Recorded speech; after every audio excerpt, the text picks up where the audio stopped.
Nous sommes le 10 août 1859. Le capitaine Pickett de l'armée de terre américaine a installé son camp sur l'île de San Juan, un territoire encore disputé entre la Grande-Bretagne et les États-Unis. Devant lui, 5 navires armés jusqu'aux dents de la plus grande marine au monde. Les Anglais ne se laisseront pas faire. Le capitaine Geoffrey Hornby a pour ordre de lâcher ses troupes sur l'île. Les deux camps le savent. Si les Anglais débarquent sur l'île, la guerre est inévitable.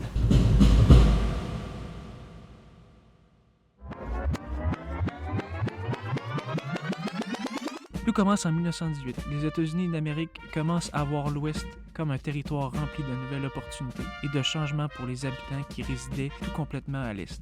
Avec l'arrivée d'une grande vague de nouveaux habitants américains sur le territoire de l'Oregon, les Américains et les Canadiens commencèrent à se poser de plus en plus de questions sur laquelle des deux nations était véritablement propriétaire de ces terres. Les Américains étaient persuadés à l'époque que tous les territoires nord-américains au-dessus du 41e parallèle leur étaient destinés et que Dieu lui-même le voulait ainsi. Les Canadiens, à leur tour, avaient énormément besoin d'avoir accès à la rivière Columbia pour être en mesure d'assurer une exportation importante de peau de castor au reste du pays. Puisque les deux nations ne se trouvaient aucun compromis qui convenait à chacun, le territoire a donc été occupé par les deux nations en même temps, dans une entente qui semblait impossible.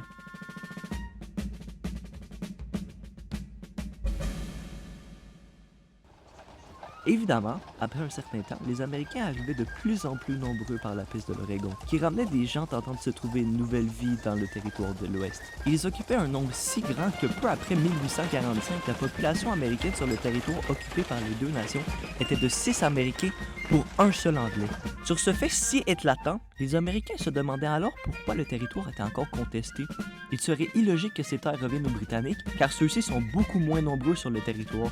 Donc un nouveau débat fut ouvert par les deux nations sur le futur du territoire, encore une fois.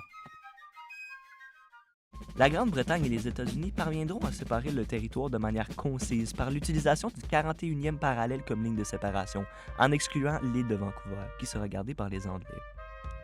La séparation du territoire a donc été faite à travers un canal, détroit de Géorgie. Mais le traité d'Oregon resta vague, et très rapidement, tout le monde se demandait quel canal le traité dictait.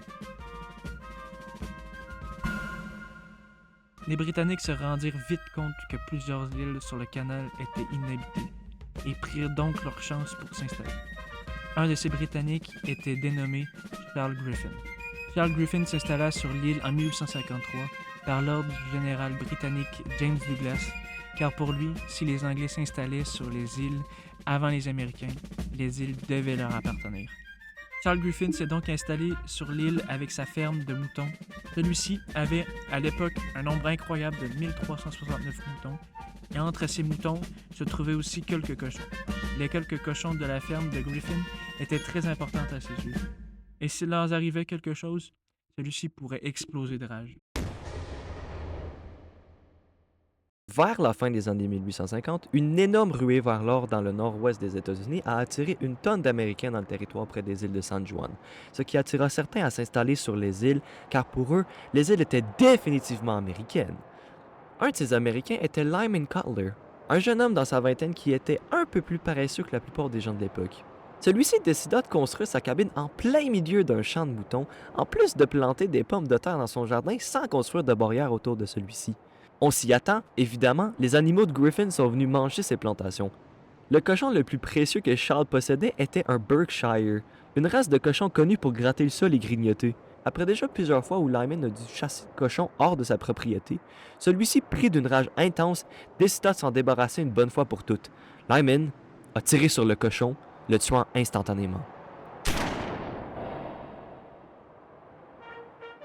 Une fois la nouvelle arrivée à M. Griffin, celui-ci contacta les autorités britanniques qui menaçaient d'arrêter Lyman Cutler. Une réaction, comment dire, controversée pour l'époque. Des Britanniques qui arrêtent un citoyen américain sur le territoire américain, se disaient les Américains. C'est un scandale. Un de ces Américains était le général Harvey, une personne avec une réputation très particulière dans l'armée américaine. Une personne impulsive qui agissait de manière totalement aléatoire et qui s'était déjà fait conduire devant la cour martiale 4 fois pour des actes impulsifs. Quand celui-ci a appris la nouvelle de l'arrestation de Lyman en juillet 1859, il se rendit directement vers les îles de San Juan pour se mêler de cette affaire, puisque le général détestait les Britanniques et voulait toujours trouver une occasion pour se ramener de la gloire. Le général appela donc un certain Captain Pickett avec un plan pour se venger des Britanniques et prendre le contrôle des îles à sa manière, sans le consentement du gouvernement, d'où sa nature impulsive. Le plan était simple. Mon cher Pickett, toi et tes hommes allez vous installer sur les îles de San Juan et poser un campement armé. Ceci va tellement insulter les Britanniques qui considèrent les îles comme leurs qu'ils vont définitivement riposter avec des coups de canon et vous chasser hors de l'île. Mais comment est-ce que cela va nous faire gagner les îles? Après ça, je vais riposter avec mes hommes et prendre les îles, et peut-être encore même plus. En plus de ça, je vais envoyer une lettre à la Maison-Blanche leur avisant de ce qu'on est en train de faire. Celle-ci va prendre 6 semaines à se rendre, donc nous aurons déjà fini notre plan avant que le gouvernement intervienne. Donc après tout ça, Pickett prit la décision controversée d'installer ses troupes sur un territoire encore disputé, ce qui s'est très vite rendu aux oreilles de James Douglas. Enragé, Douglas se tourna vers la marine britannique et la situation escalada rapidement. De plus en plus de soldats américains s'étaient déplacés sur l'île et beaucoup plus de navires britanniques s'installèrent près des côtes de celle-ci pour garder un œil sur les activités américaines. Douglas était persuadé que l'honneur britannique était compromis, et celui-ci ne voulait pas se laisser faire. Il a donc décidé que si les Américains ont pu déplacer des troupes sur l'île, lui aussi avait un droit de faire la même chose. Douglas voulait occuper militairement une île déjà occupée.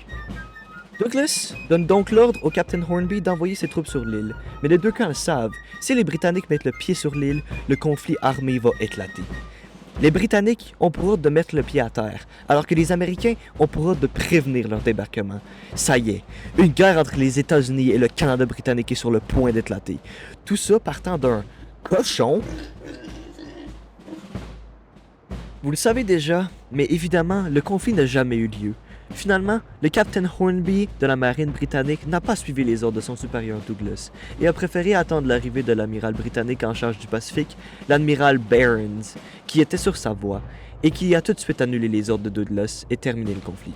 Lorsque les deux gouvernements entendirent la nouvelle de la presque guerre, ils décideront de dégager Harvey et de mettre le point sur une longue liste de débats entre les États et l'Angleterre.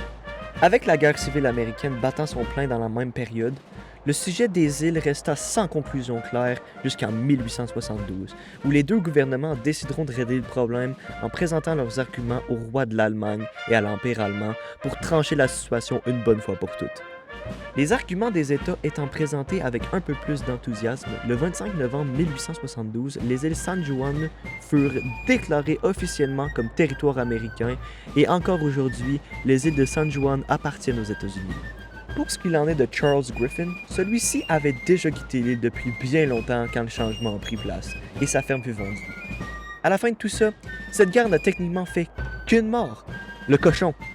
Une fin tout à fait rigolote pour une histoire encore plus déjantée. Lucas Morissette et Olivier Sénéchal.